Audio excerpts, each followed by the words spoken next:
What's up guys, and welcome back to the channel. And in today's video I'm going to be looking ahead to 2025 and predicting every single pay-per-view main event that's going to happen in the UFC in that year. I'm also going to be predicting the co-main event in terms of what would be either a title fight co-main event or basically every card here I've got the top 2 fights, and for some of them I've even got a third or even a fourth fight, I think, for one of these cards here. So the first 2 cards of the year, the main and co-main, are already official, so I'll briefly talk about those, but I'll focus more on the unannounced stuff. I'm almost certain half of this is going to end up, probably more than half, if this is going to end up being wrong. I would be surprised if most of these fights don't happen, but I got fucking no clue when they're going to happen. Some of them, I'm going out on a limb, I'm taking a shot in the dark and just throwing some guesses out there, because all of these do rely on, champions winning their defenses, or maybe a challenger winning their fight, and then the fight later in the year is because as a result of that. So I'll explain all of my choices. You guys let me know what you think in the comments as well. But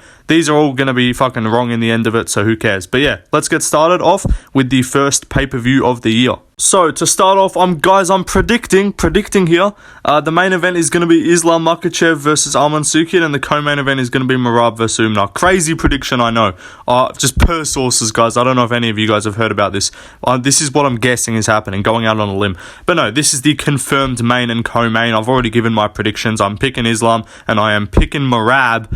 So that will then explain my later picks. But if you guys think Umar is going to win, then you would probably end up having a different schedule for the remainder of the year in terms of who's going to be fighting the winner of this. But anyway, let's move on though to the next pay-per-view of the year. Next up, 312, again, per sources, we got DDP Strickland in the main, and then Weili Suarez in the co-main, per sources. Honestly, I should have come on here and put Weili versus Virna Jandiroba, because let's be real, that's what's going to fucking happen, because Tatiana Suarez has pulled out of 4 fucking fights in the last 2 months. She's pulled out of a lot of fights. She pulled out against whoever the fuck she was fighting, Virna, I guess, with health issues or something. I'm pretty sure she pulled out of multiple fights before that. So Suarez, I would struggle to see her actually fucking staying in this fight, but if it does happen, then cool. It's a good fight. But I'm going to predict that it ends up being Virna, because Suarez is just going to pull out. Anyway, though, let's move on from the already announced fights, and we're going to go to UFC 313 taking place in March. So I'm gonna say the main event of this card is Alex Portan Pereira versus Magomed Ankalaev, and then the co-main event is going to be Valentina Shevchenko versus Manon Fiorot. This is my prediction. Now this could be completely wrong. I don't know, maybe Shevchenko's injured or something. I thought I might have heard something about that. I might be bugging though. But if she's injured, then who knows what's the co-main event going to be. Maybe we get a Pantoja turnaround co-main event quickly against the Kai Kara France. I think that fight will happen a few months later, but I'll say Ankalaev versus Pereira, because I know there's some people going out there saying fucking Aspinall versus Jones. I'm like, brother, Aspinall is not fighting Jones in fucking March. You think Jones has already got that shit signed, sealed, and delivered fighting in March? That's not happening. They're going to take a minute. Aspinall, fucking Jones is not fighting Aspinall on a 4-month turnaround. He's taken at least fucking half a year. I will have this fight in my pay-per-view schedule later on, but it ain't happening in March, let me tell you. Pereira, I imagine he's going to be fighting in March. Maybe they push him back a month to a Miami card, because they usually go Miami in April, March or April, and then the March card is obviously scheduled for Vegas. So I think it'll be Pereira. I think it's going to be a similar situation to the Jones-Garn with Valentina Shevchenko co-main, and then the rest of the card will just be good. I'm not going to try and fucking predict the whole pay-per-view cards for all of these, because that would just have too many moving parts, and it would just be too hard to keep track of. Hang on, I just put Oliveira on fucking 315, and then I've also put him on 370. That's not going to work. So I'm only really going to be doing the main and co-main for most of these cards. But Pereira Ankalaev, I do think it will happen. I do think they are going to just keep negotiations is the word I'm looking for. The negotiations going with Jones and Aspinall, so they're not going to resort to a Jones-Pereira fight yet. I think if that does happen and we don't get Jones-Aspinall, it will be after a longer period of failed negotiations. But in the meantime, I do think they will do Pereira Ankalaev. Maybe they don't do it in Vegas, but I think Pereira in Vegas works fine. Again, Pereira in Miami is fine too, but the reason is because the next main event I'm going to have for the April card, I don't think that's going to be quite as soon as March. So I think that fight will need a bit longer of a delay, and then we're going to do Pereira in March. Pereira's ready to go, Uncle Live's ready to go. I see no reason why we can't do this fight. Shevchenko-Fedor, I mean, it's a women's co-main event. I'm trying to predict the fights that are going to happen, mostly including title fights, and these two will fight. Like, originally, apparently the proposed main event, because they said DDP Strickland, and then the Sydney government said, no, we don't want Strickland here after last time. So they're like, okay, we can give you fucking Whaley versus Shevchenko, which is apparently what they were going to do. And they're like, okay, yeah, Strickland might be a problematic talker and he might yap and say a whole bunch of non-PC shit, but we'd rather a fucking scumbag over women's MMA. So I love deep down, even though they hate all the shit Strickland's talking about women and stuff, saying women should be in the kitchen, at the end of the day, they're not taking a women's MMA main event over Sean Strickland. So that says a lot in my opinion, but apparently they were going to do Whaley versus Shevchenko as like an emergency fucking main if they couldn't get DDP on this card, but that's not happening now, clearly, so I do think we will get Fedor versus Shevchenko on the card. Anyway, let's move on, though, to the April card, which I have proposed to be in Miami. Okay, so this is a banger, right? Hear me out here. This might happen as well. You might look at this and say this is not realistic at all. Honestly, the Miami card's always stacked as fuck. Look at UFC 299. That shit was stacked. So, here, my lineup for UFC 314 in Miami. We got Shavkat Rakhmonov versus Belal Muhammad. We got Justin Gaethje versus Dustin Poirier. We got Sean O'Malley versus Piotr Yan in a rematch, and then we got Jorge Masvidal versus Wonderboy Thompson also in a rematch, or just a Masvidal fight in general. I've just put Wonderboy as a placeholder. Could do a Luke fight. I think Masvidal's going to ask for someone higher ranked than that, because if he's going to come back, I think he's going to try and get a bit of reward out of it, even though I think he would lose to pretty much anyone ranked at this stage. But this is my proposed card. Now, Shavkat Belal, I think they're going to try and get this done out of the way as soon as possible. I think they want Shavkat to be champion, and if Belal's going to win this fight, they don't want to fucking delay and have Belal as champ for another 6 months and then do the fight and then have Belal win. So, if Belal, I think what they want as well is they want the winner of this fight good to go and ready to then do an Islam Makhachev fight later in the year if he does beat Arman Tsarukyan, which I think he will, because I think that's what they're going to do. I don't think, at the end of the day, I know Dana said, you know, we got Oliveira's going to sit cage side. That's what you do with that kid. It was a great win against Chandler, but we're going to put him cage side and he can fight the winner. But at the end of the day, I don't think, what's the question? Oliveira? Yeah, fuck off. You can fucking fight Rafael Fiziev. Good luck, kid. But at the end of the day, I think if Islam wins, he's just going to call for welterweight, and at the end of the day, they're going to go to negotiations and be like, I cannot be fucked fighting Oliveira again.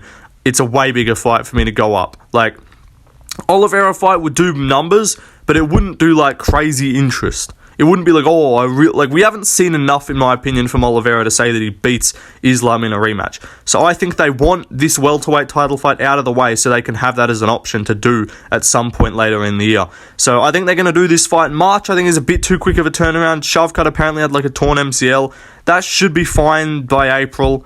Like, hell, I tore my MCL. It was a 4 to 6 week recovery. I don't know how bad his was. He'll take a bit of time, but like, that's fine. He'll probably start his camp. He'll start his camp like mid-January. We'll probably get this announced, to be honest, and then he'll have a 3-month camp. That'll be fine. I don't know when in April this will happen, but yeah, Belal will be ready to go by then. He said he's good to go in April.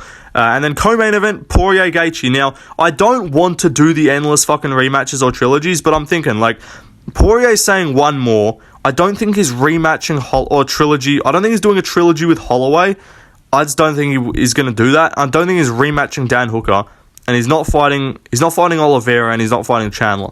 So I think they're going to, as much as I would have said do Hooker versus Gaethje, because I think that's a sick fight, but I don't think they're going to do Holloway Poirier 3. I don't know. I don't think they're going to do that. Like, Gaethje and Poirier are 1-1. Holloway and Poirier, it's 2-0 for Poirier. So I think they're going to do the Gaethje trilogy, and I think Miami's the perfect place to do it. Poirier fought Miami last time out. I reckon this will be what happens. And then O'Malley-Yan feature fight. I think, again, they're going to want a bantamweight fight ready. It's pretty clear they're going to give either O'Malley or Yan the winner of the title fight in January, and I think they want to get that fight out of the way as well. Unless they're just going to let O'Malley wait and get a title shot, which would be undeserved as fuck. I I think you do this fight. Again, Miami's a suitable location. O'Malley, Miami, there's a connection there. He fought there last time. And then Wonderboy versus Masvidal. Masvidal's already said he's trying to get on that card, already targeting to be on that card. So yeah, the Wonderboy fight's it's a placeholder. It could be anyone. It could be a fucking Luke. It could be a someone, I don't know, fucking Usman, like, oh, what's he gonna do? I'm not sure. It shouldn't be anyone high ranked, which is why Wonderboy, I'm like, that's not too high ranked, he's coming off losses, but this is a stacked card for Miami, in my opinion. Add one more fight to this and it's fucking sick card. So yeah, that's what I got for Miami. Anyway, let's move on though to the next card. Next up, I think the UFC is gonna go to Brazil in May, and I think the card's gonna be fucking weak as shit in terms of the main event. I think we're going to get another Pantoja main event. Now, look, I like Pantoja, and I would be okay with this main eventing a card if it had a good undercard, right? And the undercard I'm proposing is definitely good. I think what's going to happen is Arman is going to lose to Islam. He's not going to take heaps of damage. He's going to kind of get outdone everywhere. He's not going to get finished brutally or anything like that. And I think in the meantime, because they're not going to do, unless they do Oliveira versus Hooker, which I wouldn't complain about at all. Like, I would love that fight. Maybe I miscalculated. It should have done Oliveira versus Hooker. But I think you do this. I think you do, Islam is going to win. He's going to announce that he's moving up to welterweight. The UFC is going to be like, okay, we need to do something because we need another fight of name value. And they're going to do Oliveira versus Arman Sukian for an interim title.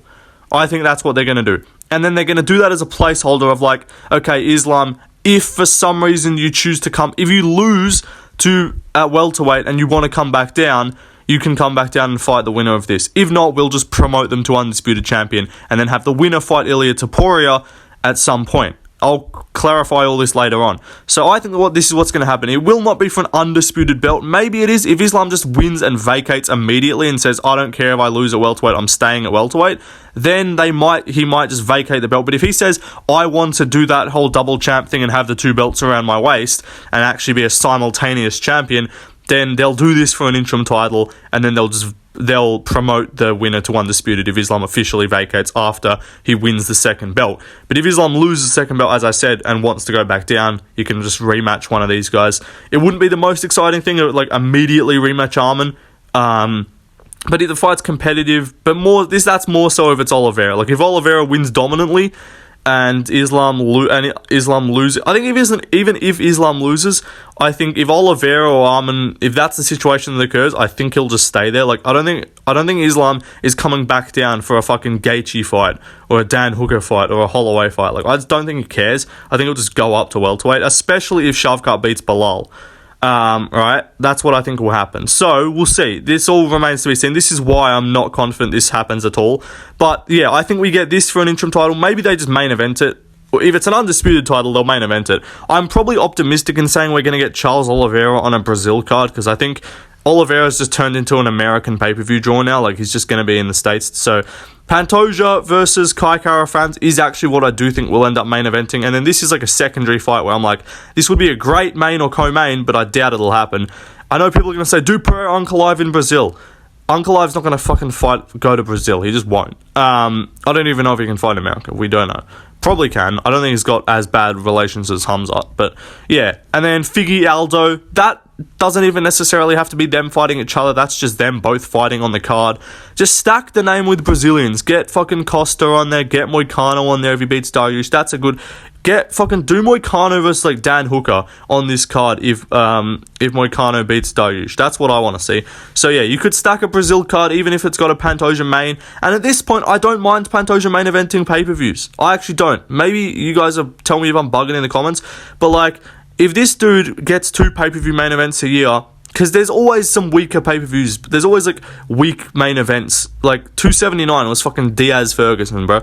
Like, you're telling me Masvidal-Colby is, like, objectively a better fight than a Pantoja main event? Like, it's not, but it's just bigger names. But I actually don't mind Pantoja main eventing cards.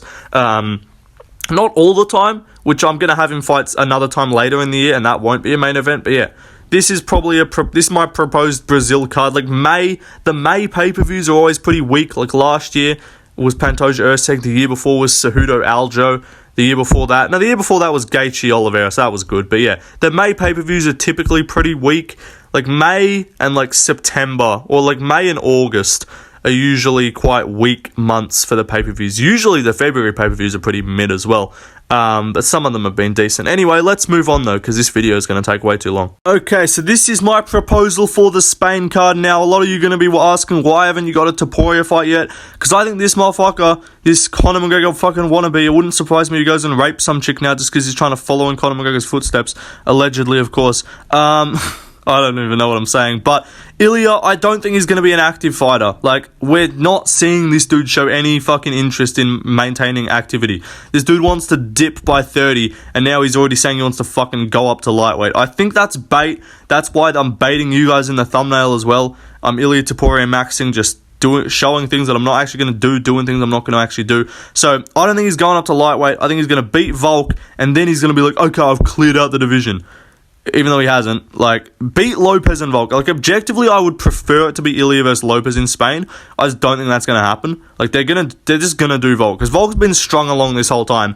He hasn't fought in over a fucking year by the time this fight's going to happen. Because he's not fighting in February, obviously. But, yeah, like, I don't know. It's, fucking Lopez should be fighting. That's more interesting, but it's probably not going to happen. I say you do Lopez Movzar. I don't know, maybe you could do that as on that Pereira card. That's fine. Lopez Movzar as a feature fight of a pay-per-view, that'd be sick. But yeah, this is my card thingy, because you need a good co-main though. Like, Ilya Volk, if this was the first time they were fighting, this would be okay to main event on its own. But because it's a rematch and there's not as much intrigue, I do think you need a good co-main. Gan Volkov is a sort of relative to the region acceptable fight. I would have said you do a fucking, like, Gan Aspinall, but like, nah. Like, I mean, Aspinall's main eventing cards at this point, I feel like, unless he's fighting for interim titles still somehow. But yeah, this is good. And then I've put Fiziev versus Joel Alvarez on there too, just because Alvarez is Spanish and this is a sick fight. So if Fiziev fights before then and loses, you can do this. Even if he wins, I don't even care. Just do fun matchups. Put Joel Alvarez in the rankings after he fucking beats Drakkar Close this weekend, and then you can have an excuse to give him high-ranked guys. You could do Jalen Turner as well, that'd be fine. But this is my Spain card prediction. I don't think it'll end up being the strongest card, because I think it'll kind of be like, we just want to go to Spain, and they're not going to really, like, who are they going to put on a fucking Spain card? Unless they just don't do region relative matchups, and just do random fucking fighters that are, like, speak Spanish. Like, you could do a Lopez Movzar rematch on this card too, and just winner fights winner. But I think Lopez wants to stay more active. I think Lopez isn't going to be a guy who fucking takes a 6-month break in between fights. But anyway, let's move on though to the next card. Okay, now I'm being optimistic here, but this is my prediction: is we're going to get Jones Aspinall. UFC, with the help of Saudi Arabia, is going to fork out with the help of Turkey Al fucking cheeky or whatever. They're going to fork out cash. They're going to give Jones his 30 mil, and we're going to get the Jones Aspinall fight, because I think Gan, as much as Guru is going off about the robbery, everyone knows it's robbery, Guru's making a whole fucking video about the situation, I do think it actually is beneficial in the long term for Aspinall Jones to happen, because I think this is now going to make the UFC work even harder to be like, we need this fight. Because what they're going to do, okay, they can still do Jones versus Pereira, that'll make them money, right? But they're not going to be able to do Jones Pereira and then Aspinall Pereira. That's just not going to work. So you only get one bite at the apple. Like, if you're going to do, Jones is fighting one more time, unless he beats Aspinall and wants to then fight Pereira. But if Jones loses a fight, he's done, I feel like, unless he's like too freaking prideful to, and he's got too much ego to step away. So I think they're going to fork out as much as they need to get this fight done, because I think the UFC knows that they cannot fucking objectively do a Cyril Gane, Tom Aspinall fucking main event undisputed title fight if Jones dips. Alright, so I think they're going to fork out the cash and do this for International Fight Week.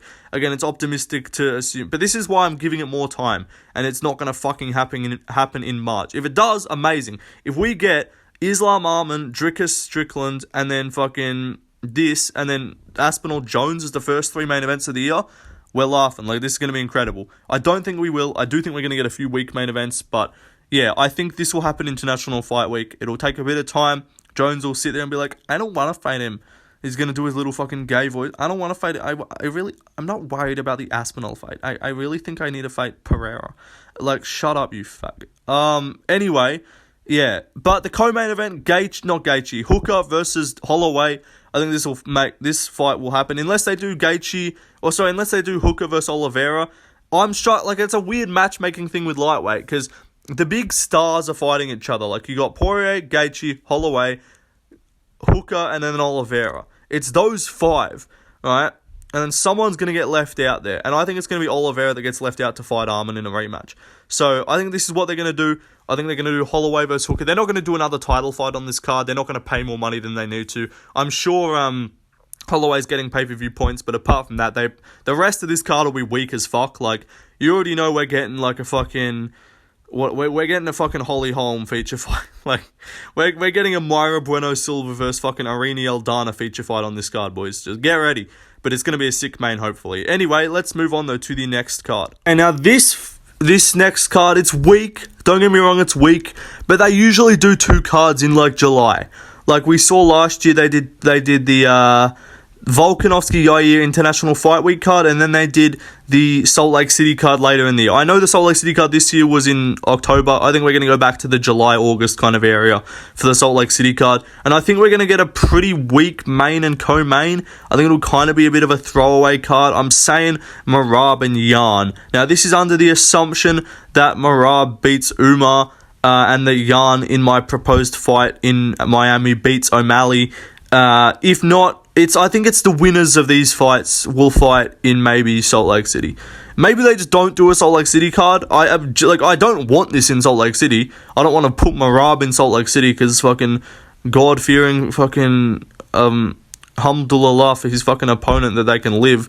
But yeah, winner of Merab O'Malley versus, like, I don't want, if Umar wins this, I'm not trying to see this fucking stay out until October and just fight on like a Hamzat or an Islam card in Abu Dhabi. Like, fight before then. I know these other guys kind of have the luxury to stay for a little bit longer and they kind of only get reserved to the bigger cards. Like, you can do an Abu Dhabi card without fucking Umar. Like, these guys don't always have to fight in the Middle East. Alright, and we're seeing that with this January card, which I'm happy about. But yeah, winner of winner versus Umar Merab, of Umar versus Merab fights the winner of O'Malley Yan in a pay-per-view main event, which I think they're going to just have to throw away and do as a filler card, in my opinion. Like, what else is going to main event? Like, if they get a quick turnaround from Pereira, I think Pereira's going to stick around and do something else, which I'll tell you guys later on.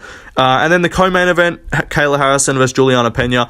I want this to happen sooner so we can just get it out the way, but I think what will happen is Pena's going to just yap and act like she's fucking injured and pull out of like, we're going to get a report saying this fight's booked for April, and then fucking Pennington's going to pull out, or Pena's going to pull out and just say, I don't want to fight her. She's on steroids, and just make some bullshit excuse, which is true, but like, and then we're going to see this eventually, like, just fucking bitch, hurry up, the UFC's probably Dana's going to come out and be like, I'm going to fucking cut this bitch unless she fights Kayla Harrison. I can't force the girl to fight.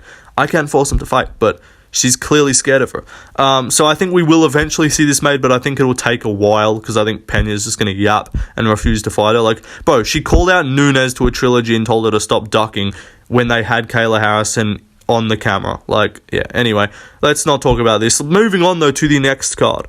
This is a guess, because if Conor fights this year, then I don't know when the fuck it'll be, so you can fit this. This can just be the Conor card. I don't know when he's going to fight, but this will be whenever Conor fights. I don't think we're going to get an England pay-per-view. I don't think we will, but if Jones refuses to fight Aspinall, I think we'll end up getting Aspinall gone for an England main event. But if we don't get that, I don't see us getting an England pay-per-view this year. So I think everyone wants Jones versus Aspinall to happen. But if you're an England fan that wants a card in England, apart from a fight night, then you do kind of want Jones to duck and then Aspinall to get a Garn fight. Because that's, in my opinion, the only way you're getting an England pay-per-view main event.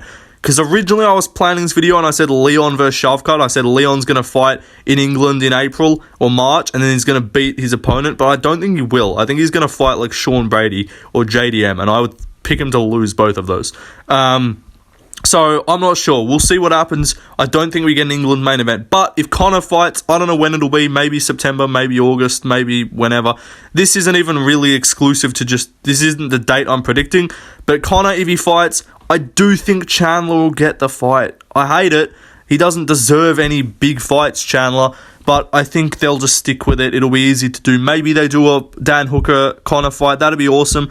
So again, this is like Conor versus anyone, really. Conor versus placeholder with a co-main event of like Paddy Pimblett versus someone, and then like a fucking Mauricio Hoofy feature fight. It'll be a weak card. It won't do... I don't think it'll even crack a million. Conor versus Oliveira, I think would. Conor versus Poirier in a quadrilogy would, but we're not getting that. Conor versus Gaethje, maybe, but I don't think Conor Chandler or Conor versus Hooker would. The Hooker fight would be awesome. Hooker would win. I think anyone would beat Conor in the top 15 at this point, to be honest, apart from maybe like Beneil Dariush if he just stands with him. But I think Conor's washed. But if he does fight, it'll look something like this. It'll be a weak card. If we get no Conor fight, and if Tom gets ducked by John, and then we'll get an England card late July, and then the Salt Lake City card will be August instead.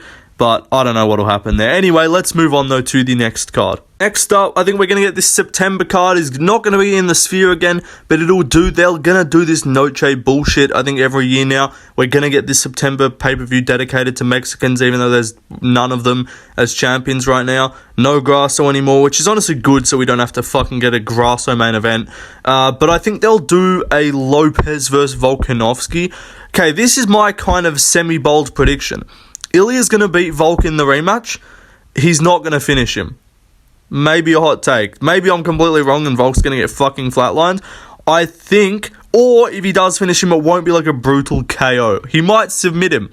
That's my call. We either get an Ilya Topuria relatively clear 48, 47, 49, 46 decision, or a submission where Volk doesn't take too much damage.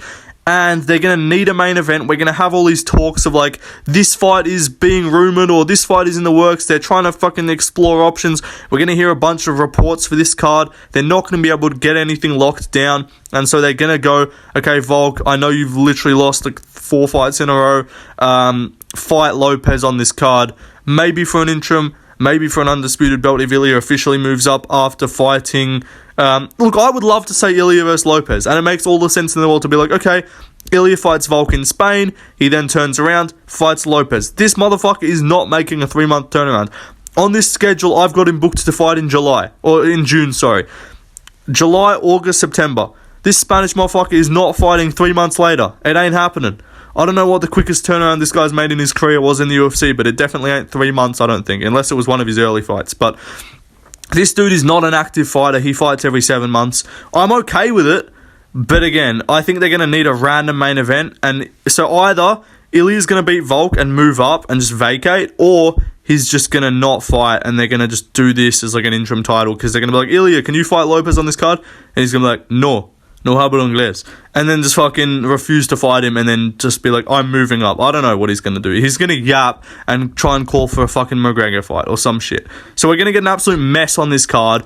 I think we're going to get fucking Lopez versus Volk for maybe an undisputed title or something weird like that. Or maybe I'm thinking of something. Maybe I'm missing something and we should get something else on this card. Because it should be Ilya versus Lopez. Ilya versus Lopez as a Mexican Independence Day kind of themed thing would be sick. That's what it should be. Don't get me wrong. Don't come at me and be like, oh, Left Lane, your matchmaking sucks, bro. What are you doing? This sucks. Like, no, I would want it to be Ilya. But anyway, co-main, we're going to get Weili versus Shevchenko. You know, we're going to get a Chinese and a Kyrgyzstani fighting on a Mexican-themed card. That'll be awesome. We're going to get Moreno versus like a Royval or a Moreno versus like a someone else in that kind of area, in that range. And then we're also going to get a Yair Rodriguez fight on that card too. They're going to need to stack it because the main's going to be weak. But we'll see what happens with that card. Anyway, let's move on though to the next pay-per-view. Okay, next up, I think we're going to do the 2 pay-per-views in October. And the first one is going to be a fan favorite galore fucking banger matchups in the main and in the co-main event. We are going to get Charles Oliveira versus Max Holloway in the main. And we're going to get Justin Gaethje versus Dan Hooker in the co-main. Again, this is where I didn't want to have to be matchmaking like more than just the main and the co-main for a lot of these cards, because I just have no idea of when these guys are going to fight or who they're going to fight, if they're going to win, if they're going to lose. So this isn't even like a fucking winning or losing matchup thing, but they're just going to say, oh, by the way, even though Holloway just fought Dan Hooker, earlier in the year, and maybe they'll do a BMF belt for that card, but like they're gonna be, and I think Holloway would beat Dan Hooker in my opinion, and then they're gonna be like, okay, they're gonna need a main event. They're gonna be like, all right, run this fucking. We're going to do Holloway versus Oliveira for the BMF title with a co-main event of Gaethje versus Hooker, and they're going to market it as like fucking BMF tournament bullshit like that. And then Chandler's going to try and weasel his way in and be like, what about me, guys? Am I right? And try and fucking act like he's a BMF of the sport for losing 4 fights in his career in the UFC and winning 2. But anyway, all respect to Chandler, you know, adopting many black kids, doing good work, getting them off the streets. But domesticating them. What am I saying? Get rid of that part. But let's move on. I'm just yapping at this point. 2 a.m. recording. But yeah, this is going to be the main and co-main. I think we're going to get some. I don't know if it'll be in October or if it'll be these particular guys. But the lightweight division is the UFC's violence division. That's the UFC's marquee. Fucking, when in doubt, get a random lightweight fight because you got like 7 stars at the top of the division that you can just throw away, chuck on a card with no title on the line. And I think they're going to need it because unless they're going to try and like call up a Pereira or something, which again, I'm about to talk about Pereira in a few seconds. Or in a few minutes. But yeah, this will be the main and co-main. I think we'll get something like this. Maybe not this exact kind of matchups, but we're going to get a card with 2 lightweight fights in the main and co-main event, and it's going to be marketed as like BMF title, fucking baddest man, violence tournament, something like that. Winners fight each other or something. I don't know. That'll be cooler. Anyway, let's move on though to the Abu Dhabi card in October. Alright, Abu Dhabi, this is where we're going to get Khamzat Chimaev versus Dricus du Plessis, and you guys might be wondering, why have I not had Khamzat on any of the other cards earlier in the year? Because he's not going to fight on any of the other cards earlier in the year. I'm actually very confident on this prediction. I don't think Khamzat's going to fight until October. We're going to see another year out from this guy because they're saving him.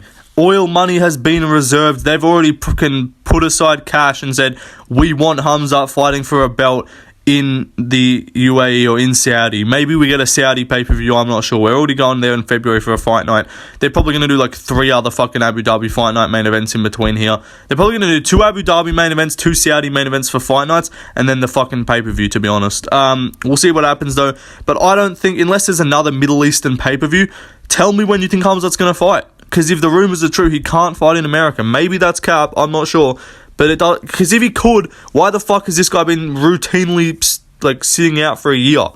In my opinion, like, why has his bookings since the Kevin Holland fight only been against Usman in Abu Dhabi, against Whittaker in Saudi, and then rebooking the Whittaker fight in Saudi? Like, this dude's not fighting in America. He ain't fighting in Australia. I know everyone's having a stroke about why is Strickland fighting him and he doesn't deserve it. Because they needed a main event for February, and guess what? I don't think they can do Khamzat. Maybe they can, because apparently he's doing a fuck. Maybe that's cut. But that is also my theory of, like, Saudis paid for him.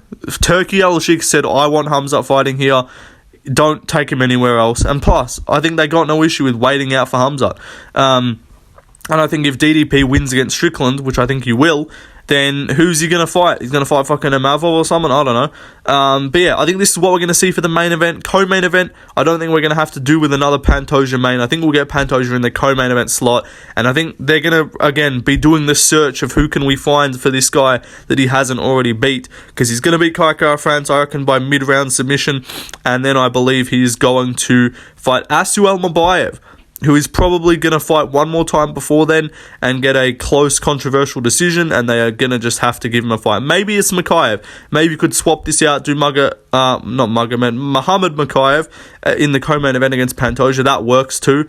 But it's either El Mabayev or Makayev. You know, any of the fucking Hamdullahs in the flyweight division, get them in there. Other than that, they're going to be shipping in some dude from fucking Eagle FC. Because, like, I don't know who's fighting Pantoja. And then I think feature fight or something along these lines will be like a Shara Magomedov versus like a Cannonier. I think Shara is fighting MVP next.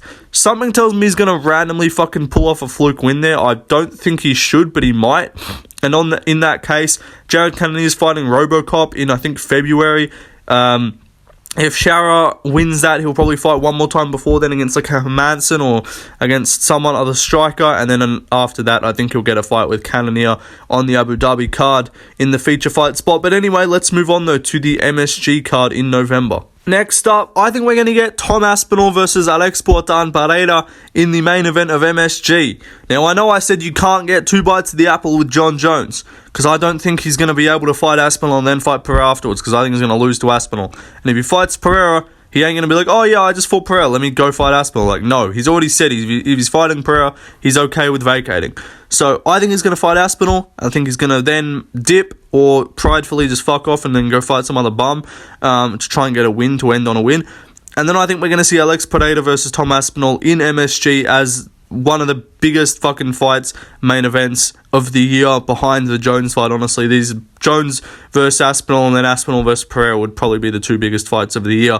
And then in the co-main event, I think it'll be a weak co-main. We'll probably get like a Colby versus a Wonderboy or a Colby versus someone else like that.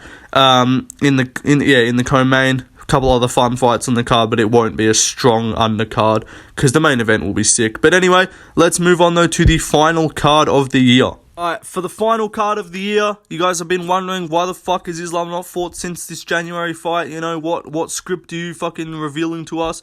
I'm thinking we're going to see a late year fight, maybe in November, maybe in October, but I think we're not going to see Islam fight very actively this year, because I think after he beats Haman, he's going to spend some time bulking up to welterweight, and he's going to fight the winner of Bilal Muhammad versus Shavkat Rakhmonov. My plan was, okay, Leon's going to win a fight night main event in March. He can fight Shavkat, because Shavkat's going to fight in April, or he'll fight the winner of that Bilal Shavkat fight in like a UK main event. But I'm like, okay, hang on. Why are we giving Leon a UK main event coming off at one fucking win? Plus, I don't even think he's going to win. And I also don't think Shavkat will be that active. If Bilal wins, there's a chance. But if Bilal wins, then I don't know if Islam fights Bilal. Maybe Islam's like, alright, fuck you, Bilal. I know we're friends. I know we've just trained together and we helped you win the belt. But now, fuck you. I'm just going to beat you. But we'll see. Maybe if Bilal wins in the meantime, he fights a fucking Colby Covington. Or he fights a JDM or something like that. I'm not sure. I just don't feel like JDM's getting a title shot in 2025. I hope he does. He deserves it if he beats one more guy, in my opinion. But I don't know. I think he'll get skipped over. And I think we're going to see some inactivity in the welterweight and lightweight divisions. So yeah, I think this will end up being the main event. We're not going to see Ilia Topuria fight more than once in 2024 or 2025, I believe. And then in the co-main event, I think we're going to get Nunes versus Kayla Harrison. So I think Kayla's going to run over Pena. She's going to sub her or beat her dominantly on the ground in August. And then what's that? September, October, November, December. 4-month turnaround. That'll be fine. And then I think we might be able to entice Nunes back. Maybe this fight happens in July a little bit earlier or something like that. I don't know. But I do think we will see Kayla Harrison versus Amanda Nunes in 2025, because I think that is the only fight that Nunes will take back. And it would be the only fight for Kayla Harrison if she beats Pena. Because what are you going to do? Win the belt and then just retire immediately? Like, who's she going to... What, we're going to see a defense against fucking Ketlin Vieira again in a rematch? Or we're going to see a defense against fucking Norma Jamont? Like, I'd love to see a Norma Jamont fight. But, yeah, I think we're going to see Nunes Harrison as, like, a co-main event. Maybe, God forbid, we have to get this as a main event because they think Nunes is a star.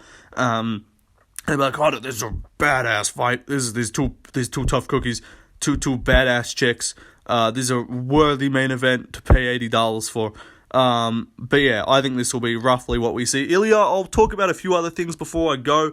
Ilia, I don't think he's fighting more than once. I think he's going to fight Lopez or Volk, probably Volk, in Spain.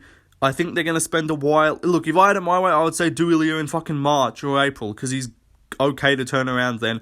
But he seems like he doesn't want to. The UFC seems like they want to make him wait to Spain. Dana wants to go to Spain desperately. They're okay with doing a fucking arena show in Spain if they can get there. And so yeah, I think Ili's going to fight in like May, June, July, whenever they can get to Spain, middle of the year probably, because that's when it's summer over there, isn't it? Because I don't live in Europe. I live in Australia. Is it summer in around the middle of the year in Spain? Let me know in the comments. But yeah, I think Ili's going to fight then, and then I think he's going to call for a fucking lightweight title fight, and then schedule's just not going to line up for him, and we're probably going to see Ilia at lightweight in early 2026, is my guess. But apart from that, that'll do it, guys. There's probably going to be... I could have done like I should do a fight night main events that I want to see as well. That could be a second part of this, but we'll see what happens. I hope you guys enjoyed. Let me know, what do you think the pay-per-view schedule is gonna look like in 2025? Which of these do you think will happen? Which of these do you think will not happen? And which other fights do you think will headline pay-per-views that I have not foreseen? But anyway, guys, subscribe, like, all that shit. Follow my Instagram, Left Lane, fucking Twitter, same thing. And yeah, goodbye.